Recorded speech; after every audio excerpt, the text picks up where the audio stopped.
2. Are we back? Yeah. And I'm going to be staring completely at the computer screen the entire day today. I don't know. I think somehow I think my building has an IT gremlin. Yesterday I'm in the warehouse, and the warehouse computer just restarted. No one was anywhere near it. My email today just froze up for no apparent reason whatsoever. And right in the middle of me discussing the fact that we're going to be a sponsor of a local swinger show that's happening March 30th and 31st, Kelly looks over and she's like, the computer just froze. And so we're staring at it right now. But what I'm talking about is that Fantasy Gifts and the Great Northern Sex Cast, March 30th and 31st, is going to be one of the sponsors of a new sort of like swinger show or swinger convention. It's going to be, I believe, in the Hyatt downtown. They booked the entire hotel. We're going to have more information over the next few days on all of our social media sites. We're going to be giving away a VIP prize package of a room at the hotel that night. It's Friday and Saturday. Friday night, Saturday night. And it looks really, really fun. And I like doing local things.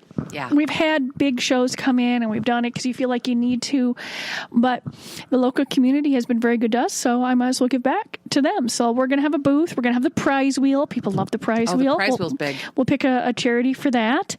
And like I said, they've already sold 400 of the 2,000 VIP packages. So that's big. And I think so there's, like I said, it's coming up. The person who's putting it on, the producer of it's going to be on the show in the next few weeks, so we'll have even more info. But I'm just giving you the heads up that is going to be happening at the end of March in Minneapolis. And a very nice lady named Amanda, I guess she's one of the organizers, she is going to be joining us on the show in the next couple of weeks. So I got to tell you, the swingers are always fun to have on because you never really know what's going to happen. It is a world that is outside of my wheelhouse. Me too. But that's what I find, fascinating about humans, is there's always something out there. And I'm always like, okay, sounds, it works for you. Fine with me. Yeah. I can't wait to hear. They have the best stories, the swingers. I have a soft spot for swingers. And they're always really nice because they want to fuck you. No. So speaking of that, a super orgasm. I know that we've talked about this before, but now with or without sting involved? Without sting. But okay. It's funny you bring up tantric because that is going to come up later. Okay. And I'm going to give a little tease. What does tantric sex have to do with Barney, the purple dinosaur? Okay. Just let that one hang out there for the next 30 minutes until we get to it or whatnot. Okay. So in a very odd twist of irony, the British often get tagged as being uptight and overly proper or whatever. And yet here in the United States, our FCC is so draconian and they can do a documentary in Britain on the super orgasm for women. And they studied 5 women's brains. And it's long story. These women can have 100 orgasms in a row, which I wonder if that's actually after a while not fun anymore. I can't imagine. It would be exhausting. It just would. Jury's out for Kel, but no, I'm saying, think of. I mean, well, did they say how they're having these orgasms? Is it penetrative sex? Is it a vibrator? A lot of it has to do with masturbation. Okay. But they're studying their brains, looking for alpha waves and all sorts of different things. So this is going to be airing in the UK. I bet you it'll be available at some point on YouTube. We'll put the article up on the Great Northern Sex Cast Facebook page. Check it out. If you're interested in learning how to try to have 100 orgasms in a row. Just amazing. I was thinking that it could end up on like Acorn TV, which is the subscription service from a lot of British TV. So you could have old Monty Python episodes and the Crown and Sherlock Holmes and Father Brown, and then the super orgasm. The super orgasm tucked right in there. Oh yeah, I've watched it. Yeah. What'd you think? I know, I enjoy it. I mean, I find it, especially when you're back in the 50s and the 60s now, and a lot of things changed after World War II when it came to just society and stuff like that. And so you're sort of seeing, and I've heard interviews from the gentleman who writes this and how much they try and get the historical part right. I mean, they can't get the conversations right, but they know what happened and they know what, and they can surmise what might have been said to get to that point. Yep. But when you're talking about, when you're looking at headlines and you're doing stuff like that and they're recreating things, honestly, just the idea of, I look at a corded phone now. Oh yeah. And I'm just mesmerized by it. And just different things about how much, there's still a lot of changes to happen, but 60 years ago, we were in a very different place. Oh, my God. We certainly weren't having a podcast about sex. No. And you even think about the added layer of antiquity when you consider that it's about the British monarchy, which I have never Googled so much history in my life as I do when I'm watching that show. And they do seem to be following it. It's a great piece on Netflix if you haven't seen it. Can I just tell you, though, I can't just say thank you anymore. I have to say thank you. Thank you. like the Elizabeth character. Thank you. So that's our Well, honestly, I tend to watch a lot of TV with the sound off and the and the cat and subtitles, because I find a lot of movie music is just and TV music and stuff like that. It's just annoying. The background music gets, so it's fine. I just watch things. Oh God. Well, the Vagina highlighter is making its debut. Oh, this better not be anything like. It's not like a glitter bomb. Okay. I knew that's what you were going to think. Oh, thank God. But it's a company called The Perfect Shades of 5, and it's a launching in a very posh department store. Harvey Nichols is the name, and there's a series of 8 products for the V parts.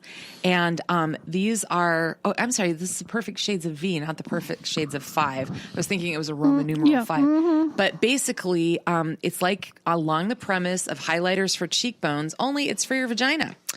And it's designed to highlight, soften, and illuminate. We're both just looking off into the distance trying to picture this right now and allow you to show off your glow. It's $55. I don't care how much testing they did. There is. I've never seen a product that, other than like plain water, that you really want to put down there. Even soaps can be too much. You want to put more things where you've got delicate tissues. Well, can I just say a highlighter? Like, what do you usually use? I'm thinking, like the yellow and stuff that you go through copy with. It's like, hey, look at this. I think pretty much you know where it is, and so does anybody else that might be digging around there with you. So to highlight it just seems like, do we really need a neon sign? And by the way, are they going to be looking close enough to notice subtle shades of highlight? I don't think so. Yeah, I don't think you need contouring down there. I just don't. I don't either. It's like another thing to say that you're not good enough. Your body's fine. Your body's fine the way that it is. There's also a beauty mist for $32, a $44 exfoliator, which, really? Do you need to exfoliate that?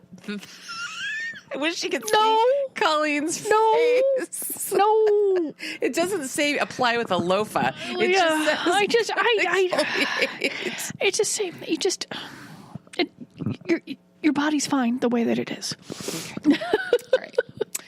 I have a cute compilation that, as we turn the corner into February and Valentine's Day is coming up. This is kind of on the sweeter side. And there's quotations from different relationship and sociological, doctors from different universities around the world talking about this list of 14 qualities that if a gal has it, you should never let her go. Ready? Okay. She's smarter than you. Number 1. 2 is honest. 3 is a positive outlook. 4 is compromises. And they looked at UCLA, actually, 172 married couples for 11 years and said the ones that made it basically compromised. Yeah. Let me guess. Somewhere in there is they must communicate to do this. Hello. Laughs at your jokes, has an open heart, supports your goals, and pursues her own. This one's kind of interesting. A good relationship with her parents. University of Alberta researchers studied almost 3,000 people of all ages and saw a clear correlation between a relationship to the parents in their teen years and how love lives played out later in life. So family, family foundation, whatever that is. Kindness. Okay, good. Avoid assholes. That's always a good policy. I don't care who you're dating. That's pretty decent. What? Yeah, avoiding assholes. Definitely a good thing. It's good policy. Solid. She remains calm in fights and calms you down too. I think that's a pretty good trait to be able to have. Somebody that can remain calm instead of just fucking going off. So, again, she does foolish things with you. Okay. You gotta have a little whimsy. Yeah. I haven't used that word in a while. Whimsy. That's a good word. I like it. It's a good word. She has her own life. She accepts your flaws and does not hold grudges. What do you think? Well, we could say if anyone does that, keep them. It's not just. Yeah. I don't know. I mean, I understand the smart. They always say smart ones, stuff like that. But you should equal intelligent, equal. They don't mention same monetary values. Yeah, that should which is sort of fascinating in there because that usually that's way up there in. In divorce, yeah, the ability to relate on a monetary level. Yeah, which bills do you pay first? How's your budget? What do you spend money on? Stuff like that. Yeah. That being able to work with money well together. Yeah, I'm surprised. I'm actually really surprised that's not in there. Yeah, no. But a lot of it in there I pretty much agreed with, and I didn't find anything terribly surprising. No, I like the smarter than you part. Yeah, I did too. I figured that. Yeah. Okay, this is Kelly's complete freak out of the week. Okay, so if it was Megan, I'd say it deals with robots. No, we've got that coming later. Oh, okay. Oh, yeah. No, this actually is an angle we've never talked about before. I can't wait. No, this one is a bizarre sexual fetish. That doesn't involve noses, because that was disgusting. Worms in the vagina. How do you like that? Why are they putting worms? It's formicophilia. Okay, it's pleasure from being crawled on by insects. But Dan Savage, the famous, very crude sex column. Yeah, about just go along. Good. He has a lot of different phrases. I can't remember some of them, but I enjoy his columns most of the time. He's actually having such a difficult time. I was reading about that because it's just there's so much stuff out there. He's like. There's so much political stuff out there. He's having a hard time. He would like to just talk about butt plugs sometimes. Yeah. But that's sort of passé. Just talking about sex toys has become ordinary. Yeah. Yeah. And he was so, provocative and out there, not too terribly long ago. No. And now he's tame. Yeah. Totally tame. Yeah. So a guy wrote in saying, I just started seeing a gorgeous 24-year-old woman. She's smart, sweet, and she's got these fetishes. And she's into formicophilia. He offered to get her some ants and worms to crawl on her body while he fucks her, but she wants him to put earthworms inside of her vagina. I can't imagine that's even remotely. Once again, it's the bacteria. Yeah, they live in soil. The safety of that can't. I mean, it's like when the person wanted to be roasted. There's levels here that I can't imagine are safe. Well, and worms, if they get broken in half, just continue on in two and parts. How do you get them out? Yeah. I don't know that. I can't. So, but there's actually a name for it. Formicophilia. I think he's getting punked. I mean, I know I've seen it. I've seen the fetish before, but I've never heard it inside. That's just, not good. No, I think, No, I'm completely heaved out by this. It's always good fun to hear a few erection mishaps. Oh. How about that? Public speeches at the gym, pretty bad. But one guy got a very unexpected erection at his uncle's funeral. and okay. Then he was like, and I honest to God, I think it's like so many other things. He was so freaked out that it wouldn't go away because, it's like he tensed up so much. Yeah. Laughter, I think when you're really stressed, the body can do things that that are just, it just goes haywire on you. I mean, the uncontrollable giggles, or you start laughing, you can't help. I mean, I can see where if you're a guy, for some, the totally inappropriate erection. Oh yeah. Operating table before surgery. Medical people don't give a crap. They've seen absolutely everything, and people who want to put worms up themselves, so they're not going to judge you so much. But in the confessional, that's awkward. And do you bring it up? No pun intended. I suppose if it was difficult to get out of the confessional. I mean, I am a lapsed Catholic. Okay. Yeah, I remember. Did I have to do that? Did I get that far? I don't remember. Okay. So this one guy had to get circumcised as an adult due to a health condition. And the morning wood when he was recovering was absolutely brutal. Yes, poor dude. We had a gentleman who's passed away now, but who worked for us, and because of medical condition, he had to be circumcised when he was in his 50s? He goes, it was not a pleasant thing. Oh, no. That's why. Yeah, poor, yeah. You want to have that shit done when you don't remember it. Yeah. This is probably my absolute favorite. So, a friend of his, he was going to see his ex. He was flying to go see his ex, and his friend gave him a couple Viagra pills, and he was afraid that he was going through security. He was afraid that the TSA was going to bust him for the Viagra pills, so he took all 4 and couldn't get rid of the wood on the airplane. And that probably is one of those situations where if you experience an erection lasting longer than 4 hours, seek medical help immediately. Like, what the fuck were you thinking? There's a series of bad choices up to that one that I find fascinating. They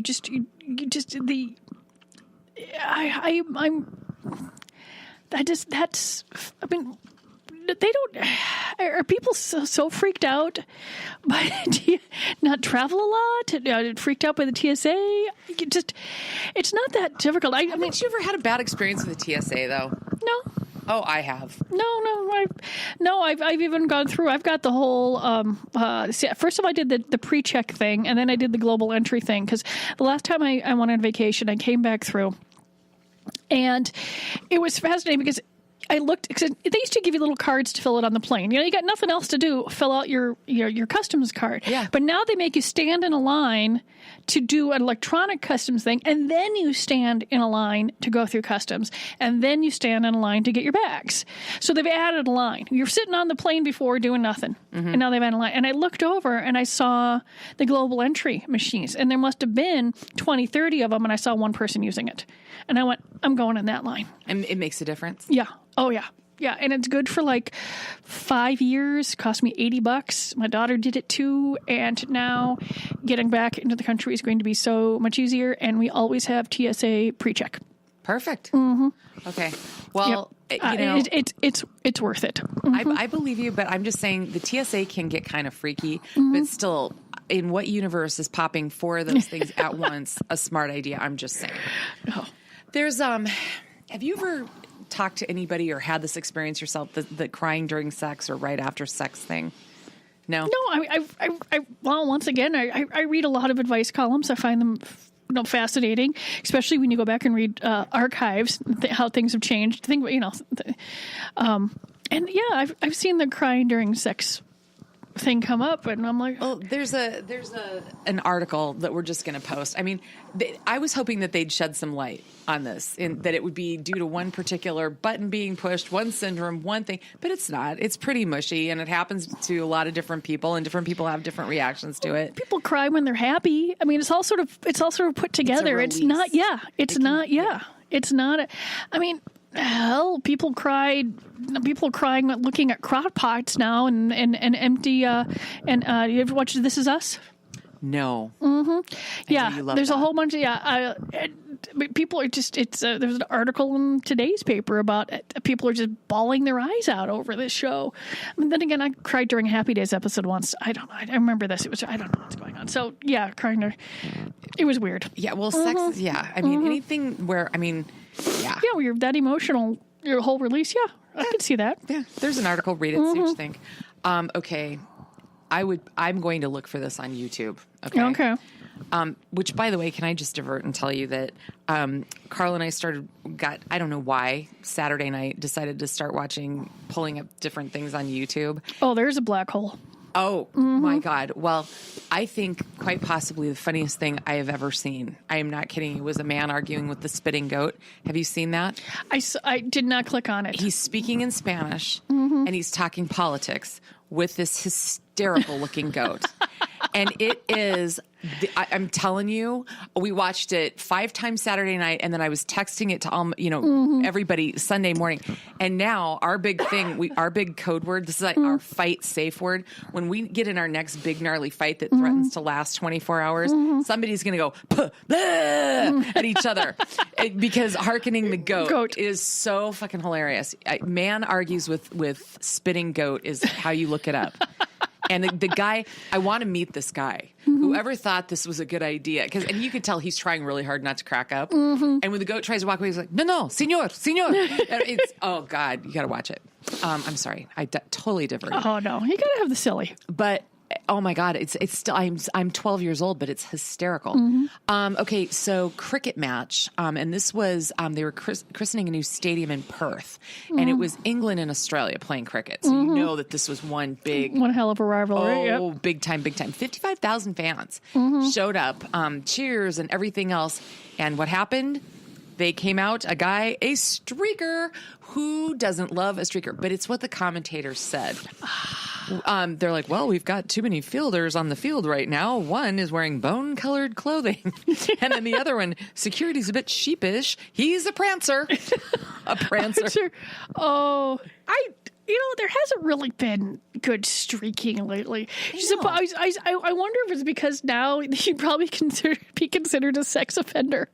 I know, which is so too bad. Because the other fun thing about streakers is the security people don't want to touch them because they're naked. And they're afraid they're going to get a handful of junk. Yeah, everybody's naked underneath the clothes. It's just, there's, nudity. The human body is not obscene.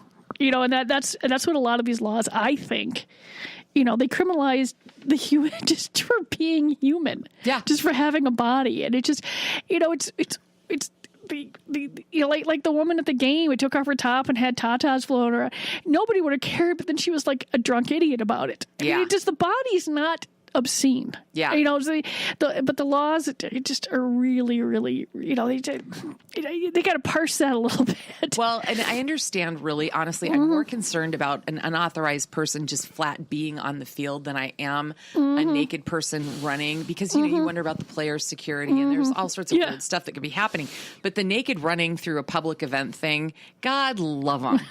I wish it happened more often. I'm just saying. Yep. Once again, a little surprised about this. There was a poll in Britain, 20,000 people, not a small sample here. 90% of them said that they had had some form of office sex on premise. Does that surprise you? It surprised the shit out of me. They obviously have a lot. They don't have a lot of open office plans there.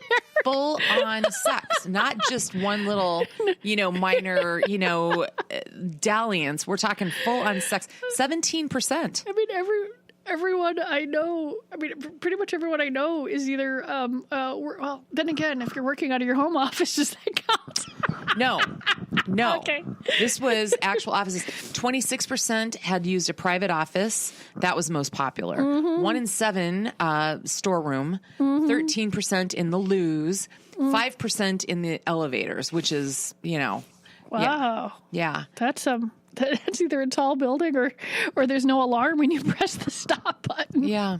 So I don't know, with so many states legalizing the use of marijuana, you're going to hear more and more and more about this. I was in Colorado recently, and I was fascinated. I went to the dispensaries, and they're like nicer than a lot. I mean, some of them are nicer than like the CVS. You know what I mean? And, and the people are like really, really knowledgeable. And I saw that they had like patches for like pain, you know, patches on these. So this next story doesn't surprise me so much after having made that trip.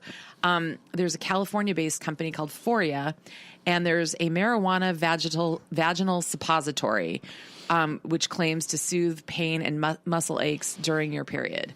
It's not an actual tampon. It's just for soreness. And basically cocoa butter, THC, and cannabis, something. The cannabis oil, because it's that has had some of the things that make you stone taken out of it, but not the stuff that. Well, I don't know. I've been reading about the oils because eventually it's going to get to most of the states, regardless of what's going on in the federal government right now. Oh, I would think so. And a blogger, Lisa Ruff, tested it out, and she's like, "Well, I leaned back, I inserted the little white torpedo." And warm golden waves emanated from that area throughout the rest of my body. It was almost as if my groin had simply dissolved and was floating in some galaxy far, far away. But it was a little bit short-lived. Mm-hmm. Yeah, I would be rather concerned about, once again, I mean, how do you, I mean, a lot of the stuff, it all has to be medical grade and all those sort of things. But, you know, we're talking about things you're putting in you. And but I'm assuming that once they finally, you know, make this not a class, whatever the hell it is, evil drug, that you know, they'll make it with inert things, just like you do when you use like a yeast suppository or something like that. Yeah. But I have to admit, until I mean, not that the FDA is perfect. I mean, how they let a lot of things slide, and they're letting more things slide now, but I had to be a little concerned about putting something in. Yeah. I mean, I would think that a really good body high would just do it for you, but yeah, if you got a pain patch, you know, I don't know, the damn. Yep. So did your daughter ever watch Barney? No. Was that too? It didn't particularly seem to interest her, but I also didn't put it on, so that pretty much takes care of that. Well, David Joyner spent 10 years playing the lovable T-Rex, Barney. And now he's a spiritual healer, most specifically a tantric sex expert. Barney. Okay? Oh, God. So this is the guy inside the suit. Yes. I mean, so he's just in the suit. He's not speaking or anything like that. He's just, you know, the puppeteer. Okay. Well, but he was still Barney. Oh, he's still Barney. He Okay. operated Barney. I mean, he was the guy. It wasn't like they had an army of Barneys. It was him. So I think that he had some sort of thing. Remember the song, I love you, love you. Yeah, you love me, blah, blah, blah. Yeah. Okay, so he works with about 30 clients right now, and he unblocks the energy of 2 to 4 women in a normal working week. This will set you back approximately $355. They receive a ritual bath, chakra balancing, a massage, and a guaranteed orgasm. Yes. Honestly, even if that was my thing, if I needed to have my chakras balanced, you wouldn't go to Barney? I think it would be very difficult to disassociate. You know, between the two. I'm sorry, I can't fuck Barney. But then again, you never saw the person inside. I mean, if it was someone an actor or something like that, where you could see their face, but you don't really know who was, you know. It might be easier if you never knew who was inside. I mean, who's inside of T.C. Bear or who's inside of Goldie? You don't know these things. It's going through there. You don't know what they could be. You know, what their future jobs 20 or 30 years might be from now. Oh my, yeah. Honestly, I have worn a few times. I've worn a mascot costume. It is very difficult work. It's hotter than hell. You can't see anything, and people are coming at you from all angles. Well, Joyner says that before he used to get into the Barney costume, I would pray and ask God to allow his loving divine spirit to flow through me, through the costume, and let that draw the kids. That energy would always draw them in. And then he goes on to say that children are more connected spiritually than adults. He goes, a lot of times when I see infants and I'm out and about, they start staring at me and I joke, you know who I am. I think that's kind of funny. Oh, yeah, that's Barney. I He must be not a tiny. Barney was a big puppet. Yeah. Oh, You have to be okay. a tall guy. Mm-hmm. Now he makes money with his lingam. Mm-hmm. Okay, I don't know how I feel about this. A woman in a diet company, you know how you can go buy it, like you can see them in the organic sections. You can see Weight Watchers. I mean, all the frozen meals. Well, there's one in the UK that the company's called Protein House, and a shopper, 22-year-old, went to Twitter to express outrage over the name of a 210 calorie meal that's got lean meat and vegetables called Thigh Gap is the name of it. And she's pissed, and she thinks That is horrific. that it's terrible and shocking, and it's gross food with gross marketing. And why should we be, trying to market this awful ideal, blah, blah, blah. And then other people are saying, don't buy it. Yeah, well, one, don't buy it, but two, honestly, that's a horrific name for a diet food. Thigh Gap. Thigh Gap is, I mean, the amount of Photoshop and the amount of stuff that folks are staring at, I mean, this just doesn't, it exists on such a small amount of women, small amount of men too. But oh my God. I mean, it's either, it's an awful name, but it also, I mean, what are the other, are the other ones called, bulimia, anorexia? Six pack. Yes. Malnourishment. I don't know. I don't know. But I must be kind of boring. If I see something that I don't care for, I think is lame, I just move on. Yeah, I mean, I don't need to destroy them. Yeah, this one is. You can send a note saying, "Oh, this isn't poor taste," and move on. It's not. Oh, it's in the land of misogyny. There are levels. And this is, and things are so horrific now that this is, unfortunately, this gets pushed down a little bit. Not all, not all slights are equal. Yes. So this one is so interesting. We were talking about at the top of the show when we talked about The Crown and how interesting it is to watch that set in the 50s and 60s and the flashbacks into the 30s and 40s and whatnot. Millennials now watching old James Bond movies are seeing it with a completely different set of sensibilities, and they think that James Bond is basically a rapist. In the old movies, specifically the Sean Connery, Roger Moore still, but Sean Connery is the one that's getting the most play on Twitter. What do you think? Oh, they are horrible. I mean, they are movies of their times. They are horribly sexist. Oh but Octopussy. But the thing is, there's context. I mean, some things hold up and some things don't. I mean, I watched old Frasier episodes, and some of them held up better than others, and that's not even that old. And some of them I think were like, oh, that's a horribly sexist joke right now. Went back and watched Friends, and you're just like, oh God, that's really, and then tried to go back and watch some other things. So if I was to go, you watch an old I Love Lucy, and if it's just the slapstick, that's fun. It works out, but some of the roles or the things, that holds up. I mean, they're of their times. I mean, some of the Dick Van Dyke episodes I've been watching are like, oh my God, that's the most sexist thing I've ever seen. Well, when you think of the basic premise of I Love Lucy, he was basically quashing her dream of wanting to be in show business. There's context, and things may or may not, hold up. Yeah.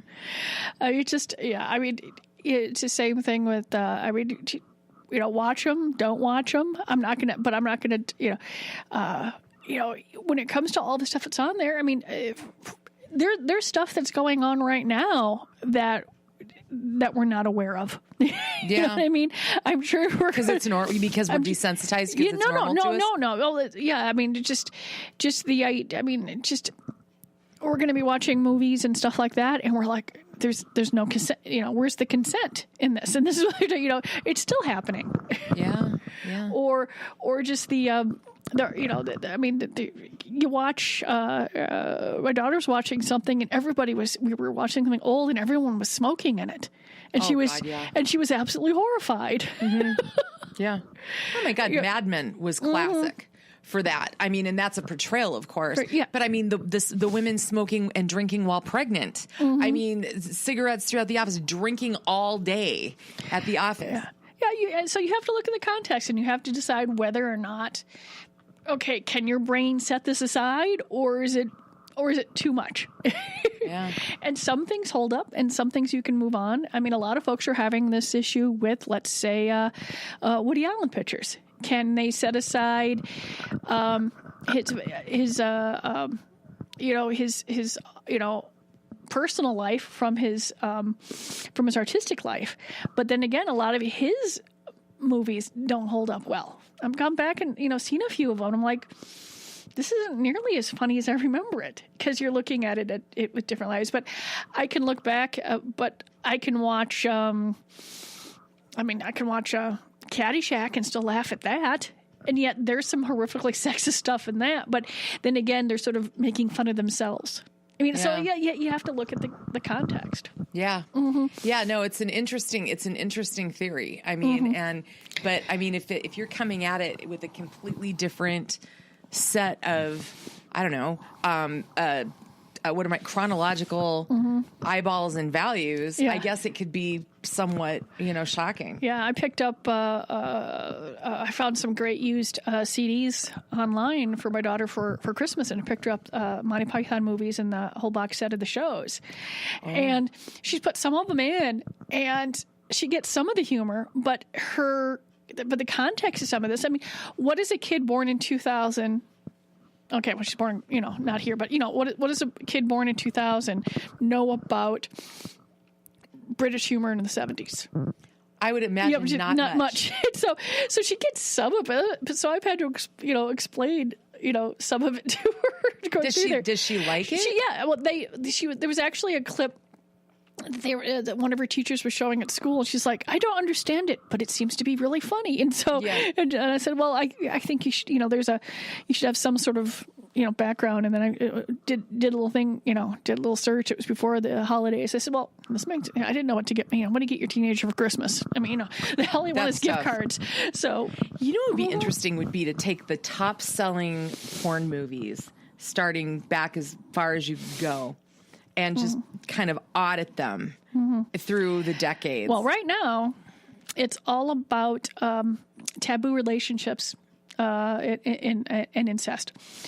Ew, that's top selling right now? If you look at a lot of different websites, you look at their whether it's whatever the theme is, the top downloaded ones and stuff like that seem to have that. And I don't know if it has to do with our... someone was saying that it might have to do with Game of Thrones because there was so much going on in there. Some folks might say it's going through there, but it's like people are going through. But was this brought up in the Megan brought it up in the meeting today? She was just like, "Do we have She's like, how many titles do we have that?" And we're like, "Yeah, there are some that have that have that theme, fetish and stuff like that." But that's the thing. I mean, I guess that, we have a streaming video link. Oh, speaking of links, after 6.5 months of struggling with a redo of our website, we are, I'm throwing in the towel. What? We are going to be moving to a different platform. Okay. Where we're using one platform, and I think what they're trying to do is it's semi-open source, is that they're trying to push us to a paid source. I mean, and I'm never going to compete with the big companies. I mean, I need to have a website, but I don't have a full-time IT person. I don't have, $200,000 to build my own site. So I need to find these open source things. So it's being processed right now, and hopefully in the next few months we will have it up. We've chosen a theme. We've laid it out. We know where stuff is going to go. They're working on whatever plugins they need to get the merchandise from one site to another. Because I've got like 3,000 items that I have to enter. If we can't do that, and sizes and different things. But I tried And they keep they just keep changing everything. I mean, I have no idea how other small businesses are doing it. It is so frustrating. Oh, yeah. I mean, it's just because you got to have a website. I mean, that's where people go to look for your stuff. Yep. And I don't care what you sell.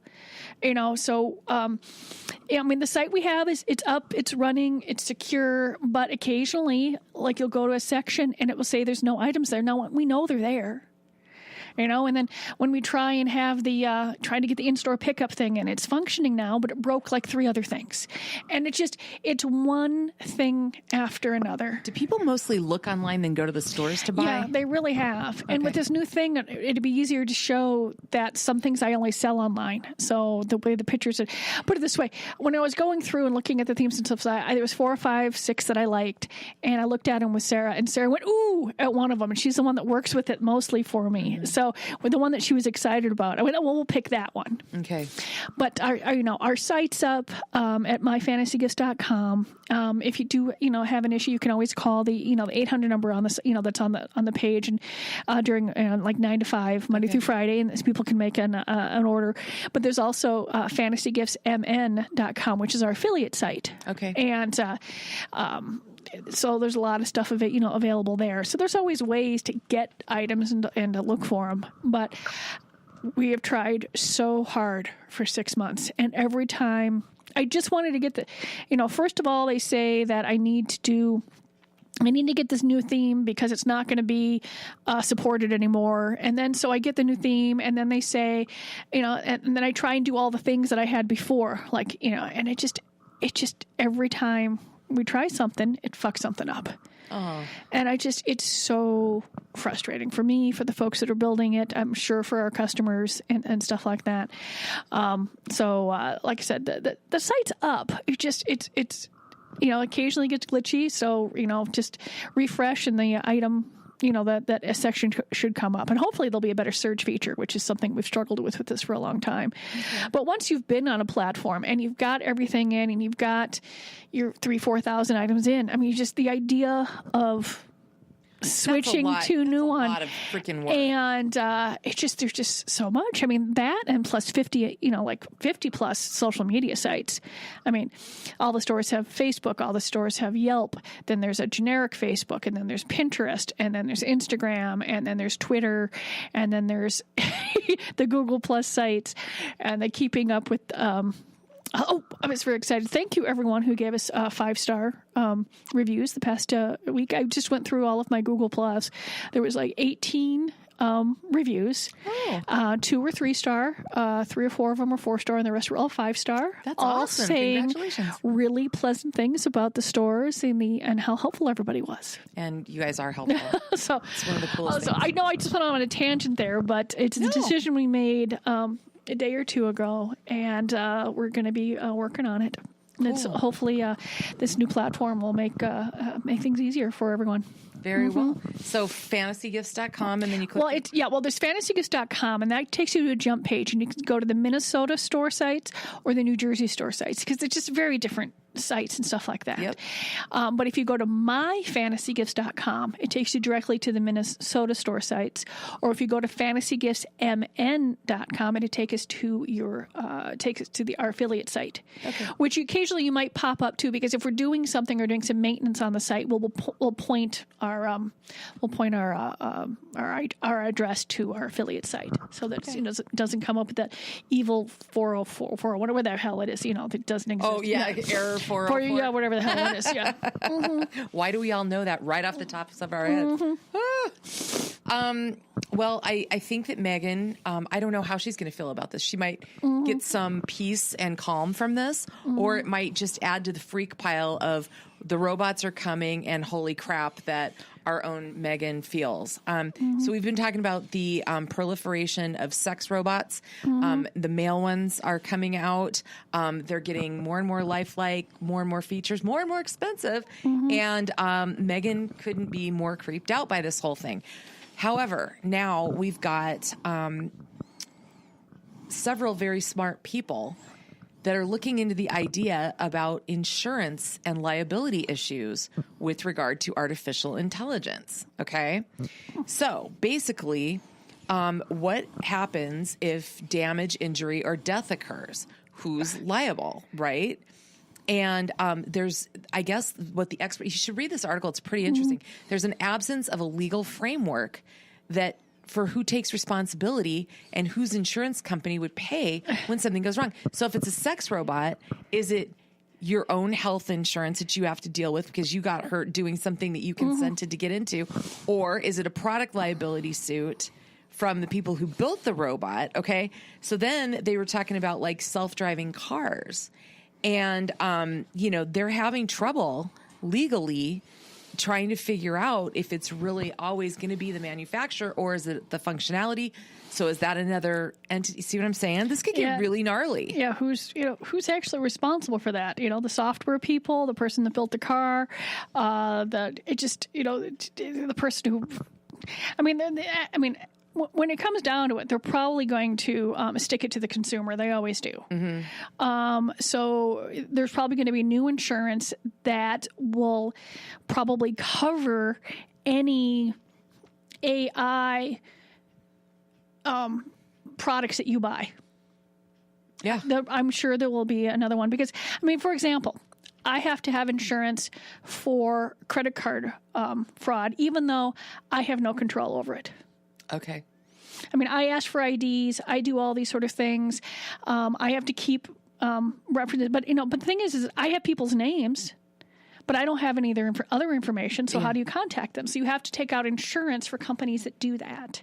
Wow. Yet I have no control over it. Yet I'm responsible. Yeah. The joy of, and so that's what's going to happen to this stuff. Yes, I bought this car. Yes, I bought this sex doll. Yes, I bought the software that runs my furnace and then it jacked it up. But to some extent, you don't have any control over if it malfunctions. But but they're going through it. So I bet you anything they end up with a new type of insurance product to help you with that. Because I don't know if it would be right now. If someone slips on my sidewalk, I have to have a homeowner's insurance. Right.